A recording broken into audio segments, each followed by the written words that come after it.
दोस्तों नमस्कार। दिल्ली की चुनाव के नतीजा आने के बाद जितना जीतने वाले की चर्चा नहीं हो रही है, उससे ज्यादा हारने वाले की चर्चा का विषय बना हुआ है। केजरीवाल इस चुनाव को हारने के लिए खुद जिम्मेदार है। कैसे? कि केजरीवाल खुद ये कहा करते थे, जिसमें जब तक मेरा दिल्ली की जनता मेरे साथ है तो मेरा कोई चुनाव हरा नहीं सकता है, कभी मुझे कोई हरा नहीं सकता है। ये बात बार बार कहा करते थे, लेकिन इस तरह कदर इनको मुंहतोड़ जवाब दिया, आज खुद आकर के जवाब देना पड़ रहा है कि मैंने गलती खुद किया। और ये गलती बीजेपी को बार बार हमेशा हमेशा अब्दुल सा करते, कुछ भी कहा करते थे। इस साथ साथ में मोदी जी को भी यही बात बोला करते थे। और अभी जब चुनाव का नतीजा आने के बाद इनको एहसास हो गया था कि मेरा इस चुनाव में हार का सामना करना पड़ेगा। और आप यानी आम आदमी पार्टी में सबसे बड़ा बड़ा जो नेता थे, सबको हार का सामना करना पड़ा है। और वजह है सबसे बड़ा केजरीवाल, क्योंकि केजरीवाल ये अपने वादी चुनाव में ये कहा करते थे, फर्स्ट टाइम बोले कि मैंने जो इसमें उसे वोट दे, उसमें वोट तो इसको मिल गया क्योंकि ये पढ़ा लिखा इंसान थे। और लोगों को इस कदर आकर के बात रखें कि मैं दिल्ली को पेरिस की तरह सड़क बनाऊंगा, और यहाँ यमुना जो कितना गंदा है मैंने इसको साफ करूंगा, यहाँ स्कूल कॉलेज हर चीज को मैं फ्री कराऊंगा, मेडिकल तक फ्री कराऊंगा। लेकिन ये बोल करके लोगों की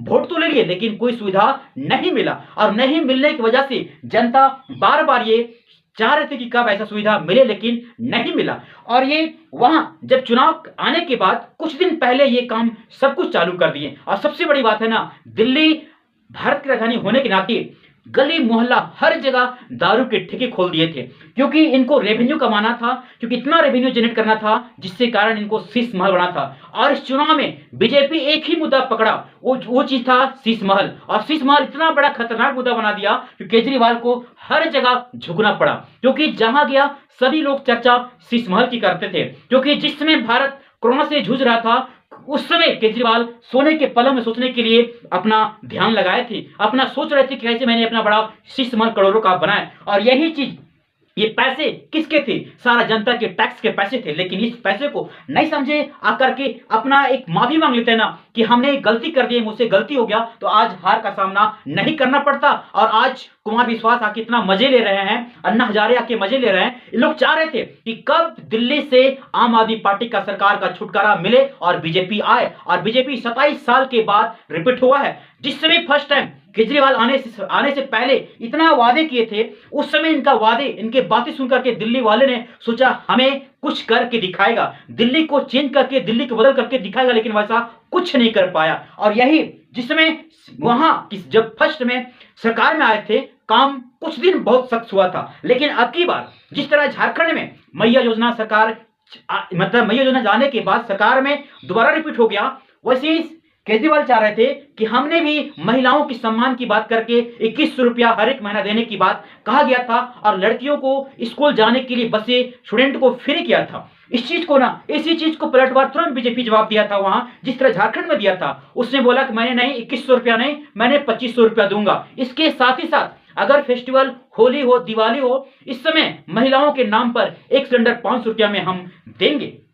इस चीज को सुन करके लोगों को लगा कि नहीं, अब यानी 10 साल मैंने कांग्रेस को देखा, 10 साल मैंने आम आदमी पार्टी को देखा, अब इन पार्टी को दोनों को यहां दिल्ली से खदेड़ना, दिल्ली से बाहर करना है। और तुरंत करके दिखाया कि नहीं, अब बार नया चेहरा होना चाहिए। और जिस जगह पे मोदी योगी जाकर के भाषण दिए, अपनी बातों को रखे, नहीं ये आपदा है, एक वर्ड ना बीजेपी का जो वर्ड था किसी ने निकाला, आप नहीं आपदा है, और ये आपदा को दिल्ली से खत्म करना है। और ये आपदा वर्ड, शीश महल, इन लोग का रेवेन्यू जनरेट करने का जो दारू के ठेके मोहल्ले में खुलना, और ये झूठे वादे करना, जुल्मे की बात करना, बीजेपी हर चीज को पकड़ करके लोग हम इस तरह कदर रखाना, हर जगह इन लोग को झुकना पड़ा। और आप जितना भी आम आदमी पार्टी के नेता थे, जितना बड़े बड़े नेता थे, सबको हार का सामना करना पड़ा। कहीं पंजाब में सरकार ना गिर जाए, क्योंकि इनको लगा है, ऐसी लग रहा है, क्योंकि अगर ये इनका जो पार्टी का मेन लीडर था यही हार गए हैं। और ये बार बार बात बोलते थे कि मोदी जी मुझे कोई हरा नहीं सकता है, लेकिन आज खुद हारने के बाद आकर के अपना इंटरव्यू दे रहे थे, बता रहे थे कि मुझे हारने मैंने जनता की सेवा करने के लिए आए थे। नहीं, आप तो गलत बोल रहे हैं। आप भूल गए थे कि आप जिस वादे करके आए थे, सरकार में आए थे, उस वादे में आप हल्का सा मतलब होता है ना, छोटा सा चीज आप नहीं रह पाए। हर चीज, आपके सपने, आपके सोच, हर कुछ बदल गया। आपके रहने का स्टाइल महल की ओर चला गया, आपके सोने की पलंग की ओर चला गया। मतलब आपके जिस तरह विचारधारा था पहले, उस विचारधारा सारा कुछ बदल दिए। क्या कारण था? कारण यहां दिख रहा है अभी ना, आपके जो मीन्स ले रहे हैं केजरीवाल, मतलब क्या ये अन्ना हजारे, कुमार विश्वास, इन लोग का क्या बोलने के लिए पहले कुछ नहीं बोला करते, लेकिन आज बोलने के लिए इतना खुशी से बोल रहे हैं ना, आज आपको सुन करके सर झुकाना पड़ता होगा। केजरीवाल की हालात इस तरह कर दिए हैं, लोग इतना मजे ले रहे हैं ना, मजे ले रहे हैं इस कदर से, क्योंकि केजरीवाल का जो बातें आज जो राहुल गांधी की बुराई करना चालू कर दी है। सोचिए कि एक समय कांग्रेस का वहां सरकार हुआ करता था, बीजेपी के 2-4 सीट आया करता था, उस समय आज कांग्रेस का खाता नहीं खोल रहा है 2-3 बार से वहां दिल्ली में, क्योंकि हमेशा डबल जीरो आने के बाद भी इसको घिसटना नहीं छोड़ रहे हैं। आज राहुल गांधी को जिस कदर से, सोचिए अपने आप में जो इंडिया अलायंस बनाए थे, आप नहीं लड़ गए, खुद लड़ गए। यानी सबसे बड़े हार का कारण है ना, अगर आम आदमी पार्टी दिल्ली में नहीं हारता, हारने का जिम्मेवार केजरीवाल खुद बता रहा है। और बताने का रीजन यही है राहुल गांधी, कांग्रेस, क्योंकि इन लोग आपस में मदद होने के बाद दोनों आपस में लड़ गए।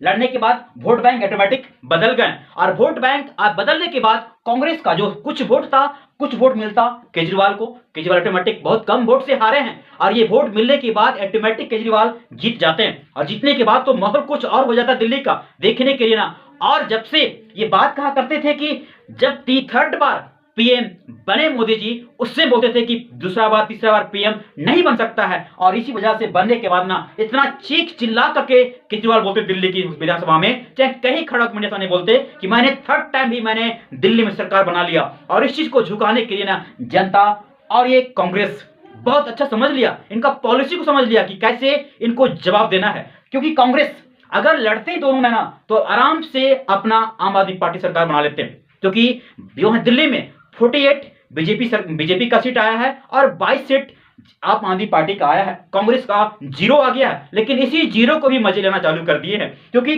कांग्रेस एक समय दिल्ली का सरकार आने के बाद, वहां रहते 10 साल शासन करने के बाद आप आए, और आपके बाद फिर वहां से बीजेपी आना चालू हो गया। अब यानी बीजेपी दिल्ली के लिए जो वादे किए हैं आप किस तरह पूरा करते हैं देखने को मिलेगा।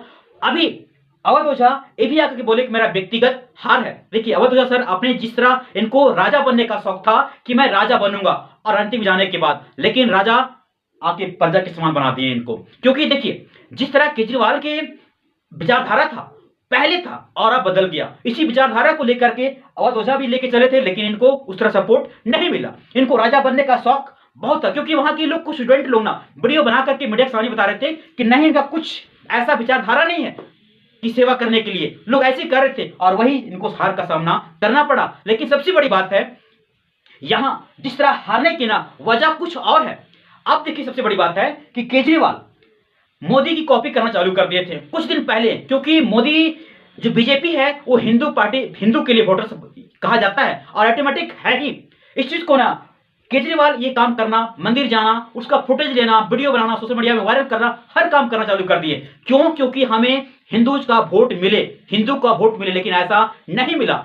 दिल्ली की जनता मूर्ख नहीं है, दिल्ली की जनता पागल नहीं है जो आपको दोबारा तीबारा आपको मौका दे, क्योंकि एक बार नहीं, 2 बार नहीं, 2 बार तो मौका आपको दे करके देखा, और सब कुछ सबके आपको जितना भी योजना था सबके सब फेल हो गया, कोई योजना साबित सही नहीं हो पाया। सबसे बड़ी बात है यमुना, जिसमें योगी जी वहां गए थे कि मैंने गंगा में डुबकी लगा रहा हूं, उससे आप केजरीवाल आप यमुना में डुबकी लगा करके दिखाइए, लेकिन नहीं। क्यों? क्योंकि यानी यमुना इतना गंदा है, लोग वहां उससे पानी क्या नहा नहीं सकते हैं, इतना गंदा हो गया है। और इस वादे ना उतने पूरा किए बोले थे कि जब मैं सरकार में जब मैं सरकार में आऊंगा उस समय यमुना को पूरा क्लीन करूंगा, साफ करूंगा। और ये भी वादे किए थे अगर 5 साल में हम अपने जो वादे कर रहा हूं अगर साफ नहीं होगा, अगले बार मुझे वोट मत देना। और वही हाल हुआ ना, अपने वादे पूरा नहीं करने के बाद जनता उसी जवाब में फिर से दिया, आपको वोट नहीं दिया, हार के कारण खुद आप बने। अगर 100% साफ नहीं कर पाते, 50% भी आप साफ करते तो आपको हार का सामना नहीं करना पड़ता। सबसे बड़ी बात है कि फिर ये ब्लेम लगा रहे थे हरियाणा के पास, क्योंकि वहां जितना भी यमुना रिवर में केमिकल जो आ रहा है हरियाणा के द्वारा छोड़ा गया, लेकिन ये गलत बयान था। क्योंकि आप बिना जांच किए, बिना जांच पड़ताल किए कैसे बोल सकते हैं कि हरियाणा के द्वारा ही छोड़ा गया है? नहीं, ऐसा गलत था, आपका बयान गलत था, और उसका जवाब आपके पास हाजिर है, जो आपका हार का सामना करना पड़ा गया। और सबसे बड़ी बात है यहां जिस तरह भी राहुल गांधी को सबसे बड़े कुछ नहीं, हम ज्यादा नहीं कर सकते हैं, लेकिन राहुल गांधी का जिस तरह बयानबाजी है, जो आप बात रखते लोगों के बीच में, अगर एक सीट नहीं आता है आपको राजनीति करना छोड़ देना चाहिए था। क्योंकि आप जहां जा रहे हैं आने वाले दिन में, अगर इस तरह अगर इंडिया अलायंस बना रहे हैं, कांग्रेस क्योंकि बड़ा बीजेपी से हमेशा तो कट्टर है। अब सबसे बड़ी बात है ना, ये छोटे छोटे पार्टी जाकर के हाथ मिला रहे हैं और उनका भी फोट कट रहा है। किसकी वजह से? राहुल गांधी की वजह से। और वही हाल केजरीवाल को देखना पड़ा और इसका हार का सामना करना पड़ा। अब आगे क्या होता है? बीजेपी अपने जो अपनी योजना ला करके मतलब लोगों के पास रखे हैं कि मैंने इस तरह हमने आप ही को देंगे, आप लोग को प्रोवाइड करूंगा, लेकिन अब क्या होता है आने वाले दिन बताएगा। दोस्तों वीडियो अच्छा मतलब शेयर जरूर कीजिएगा। Thank you so much. जय हिंद।